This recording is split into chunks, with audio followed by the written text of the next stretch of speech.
Hello! Have you guys ever taken a look at your food labels and seen things like reduced fat and low fat and non-fat and this fat and you're fat and I'm fat? Everyone has all of these labels on their foods, and you have to make sure that you know what they mean, because they mean something very, very specific, even though it might not necessarily seem like it. So if you're looking at your food label and something says reduced fat, 9 times out of 10 you're going to think that's got to be a better product, but it's not always. Reduced in the nutrition world means 25% less than the regular product. So for example, we're talking reduced fat Oreos. Let's say, for argument's sake, I'm just making up numbers. Let's say a serving of cookies has 12 grams of fat in it, and they want to make it reduced fat. All they really have to do is take out 3 grams of fat, and now it's reduced fat.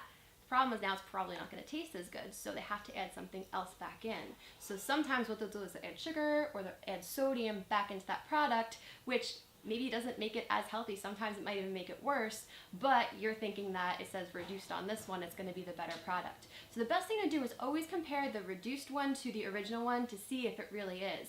If it is, you'll notice a significant decrease in fat, for example, and you won't notice very much of an increase in sugar or salt or calories or something else. If you do notice that, it might actually be a better option to buy the regular one. So pay attention to reduced. Now, if something says it's fat-free, for example, fat-free means less than half a gram per serving. So back up a couple years, if you remember, the last time that they changed the food labels, the FDA required these food companies to include trans fats. Now, all of a sudden, all of these trans fats disappeared from everything, and where did they go? Well, they're still there, they're just kind of hidden, because the law says half a gram of fat per serving. So a lot of companies just kind of change their definition of a serving size to fit that criteria.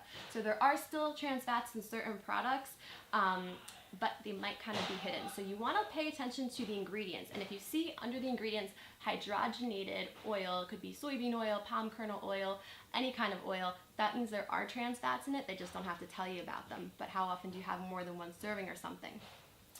Peanut butter is notorious for this. So unless your peanut butter is natural, it will probably have some kind of trans fats in it. So you do want to make sure that you're reading your labels, and don't just read the nutrition facts, read the ingredients too. Hydrogenated means there are trans fats in it because of that loophole law, which means less than half a gram of fat per serving.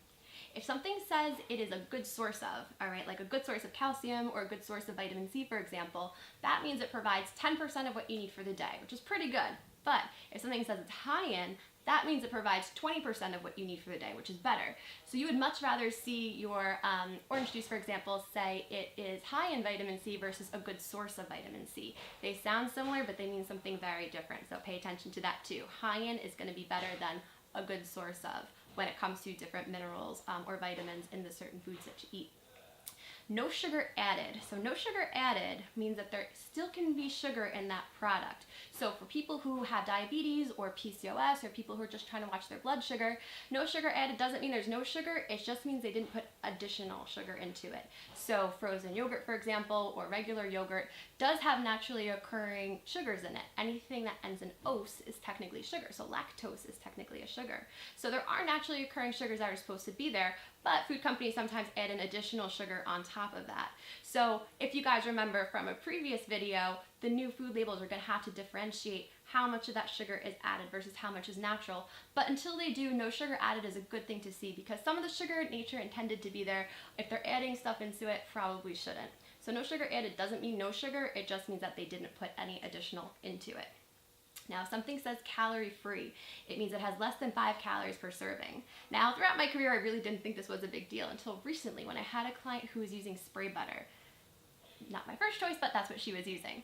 So the problem is it says 0 calories, but when we looked a little bit closer on the website, it said 0 calories for 4 or 5 squirts, but it didn't really say it on the bottle. So she was squirting away thinking that she was getting no calories in, but she really was, because if it's 4.5 or less per squirt, there's calories involved, but the label says 0. So you really want to pay attention to these tiny little claims on food labels, all right? They all mean something very, very specific. So if you do have any questions as to what things mean on your food labels, send me an email at michelle@nutrishmish.com. Let me know what the label says, and we'll try to decode it here for you guys. All right. You can also check us out on Facebook at www.facebook.com/nutrishmish for different recipe ideas. If you want to check us out on Instagram, see what we're up to and what we're cooking, it's at nutrishmish. Or you can check out our brand new website at www.nutrishmish.com, where we have a bunch of cool articles and tips and recipes coming out that you guys can check out for free. All right? So I will see you guys next week, and until then, eat well.